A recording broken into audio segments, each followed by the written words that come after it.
Hooliganism is still a problem that blights Saturday afternoons across the country, and Leeds United fans consistently have more football banning orders in place than any other club. So, is it a case that Leeds actually has more hooligans, or is it more about how it's policed?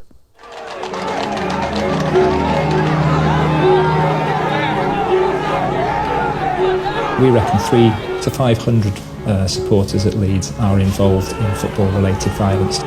You work during the week, you have business meetings, you're a normal guy, and then as soon as you step foot, within the vicinity of Elland Road on a Saturday, it's like you're an animal. It's almost like your basic human rights go out of the window.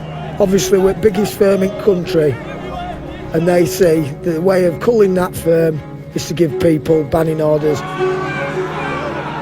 Last year, Leeds United fans topped the table with 162 banning orders. Only Cardiff with 124 and Millwall with 110 came close. And today, Leeds United fans have come top of the banning order table for the third year in a row with 152. Little's changed, and the question is why.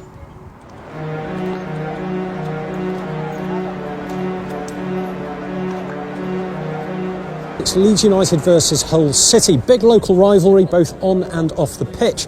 And tonight we're with the West Yorkshire Police's spotting team, who are looking for people who might be looking for trouble. Banning orders are ASBOs for football supporters, given out for bad behaviour or as part of a criminal sentence. The spotter teams start in Leeds City Centre. It's their job to make sure bans are enforced and to gather evidence for future cases. Listen to me, you're in a city centre and there's children and other people around that don't need to hear you swearing and carrying on. What's your name and date of birth, please, sir? No. This man seems to have had a lot to drink, but as PC Jess Lane and her team calm him down, a familiar face appears. Danny, step away. You're not involved, are you?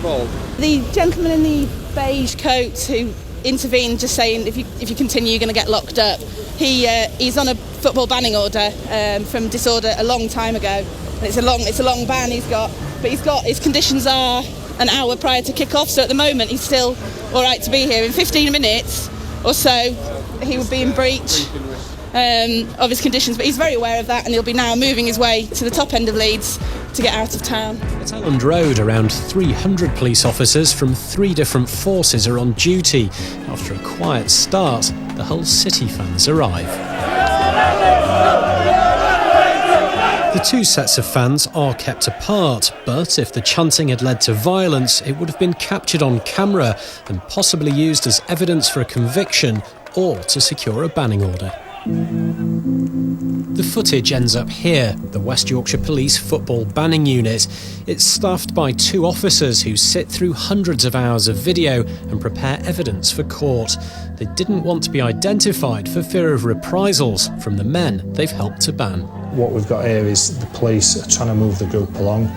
The group are starting to cover their faces up. They're aware that they're on camera, and there is a few missiles being thrown.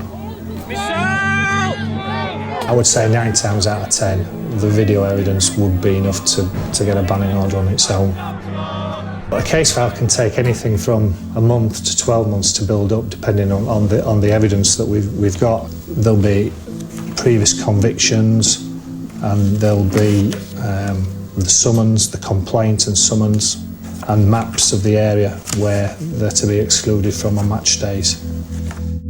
The man who set up the banning unit says Leeds United still has a hooligan problem. We're not talking thousands, we're not talking about the 1970s or the 1980s here. The problem has receded, but we're still talking about several hundred at Leeds. We reckon 300 to 500 supporters at Leeds are involved in football-related violence to a greater or lesser degree. I think football banning orders get to the heart of where people are coming from, and it acts as a really strong deterrent to those that may be thinking of getting involved in future violence. It's the end of the match, and it seems the police's worst fears about this high-risk game are not coming true. But the spotter teams continue to monitor the crowd as it's moved away from the ground. You can see a camera and you know you're being filmed. Yeah, but what if I refuse to it? Of course I've been trying to meet somebody for the past 25 minutes. I've been moved from that corner to that corner because to there. Yeah. So will you? They No, can. it's an absolute joke. I don't know which camera I'm talking to, but you're a joke. And he's not the only Leeds fan who's unhappy with West Yorkshire Police. One supporter who's on a banning order agreed to talk to us, but only if his identity was hidden. He's had 2 bans. The first was in addition to a prison sentence. Do you think it was fair that you got banned? At the time, for that, yes, I dare say it might have been. And what did the banning order mean for you? What did it do? It's like having your heart ripped out. You can't go watch your team anymore. I love Leeds. After completing a long ban, he was found in pubs where there'd been disturbances before Leeds away games at Millwall and Manchester United. What were you doing down at the Millwall game then? I went off to watch football. Did you have a ticket? We had access to tickets, we had supporters coaches coming down, the lads on them, with tickets available for us to get in. So your only intention that day was to go and watch the game? Have breakfast and go watch game. Obviously we're the biggest firm in the country, and they say the way of culling that firm is to give people banning orders. Even though people are actively doing that, that's how they've gone about and done it. West Yorkshire Police say they pursue bans in a variety of circumstances.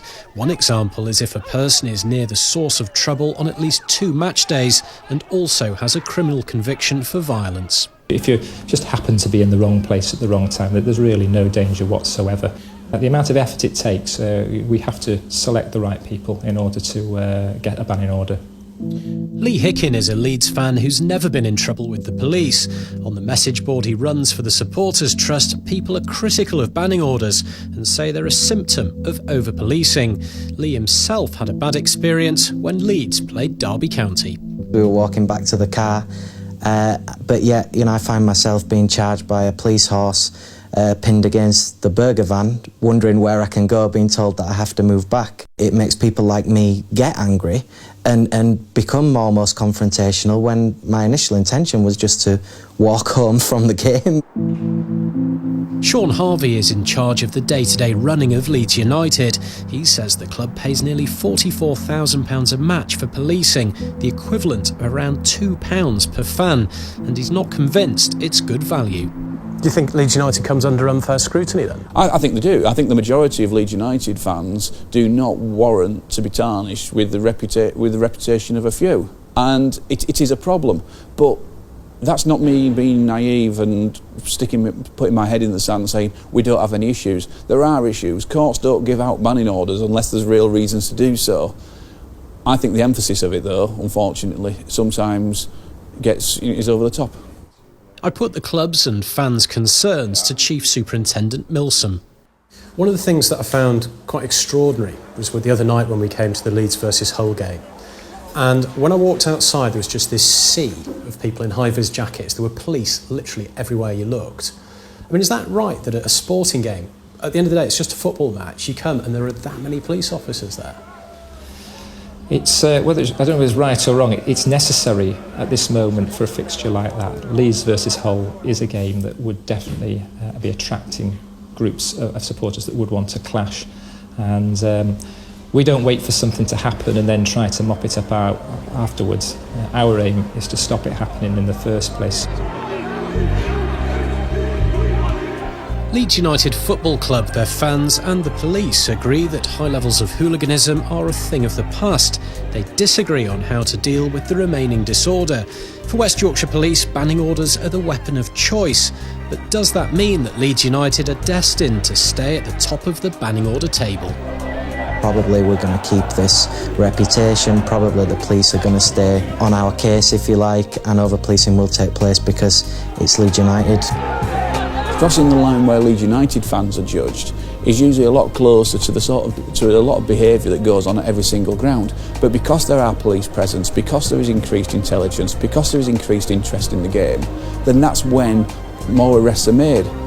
My view is if we weren't doing what we are doing, it would very soon bubble to the surface. It's a problem that won't go away unless we keep pressing on.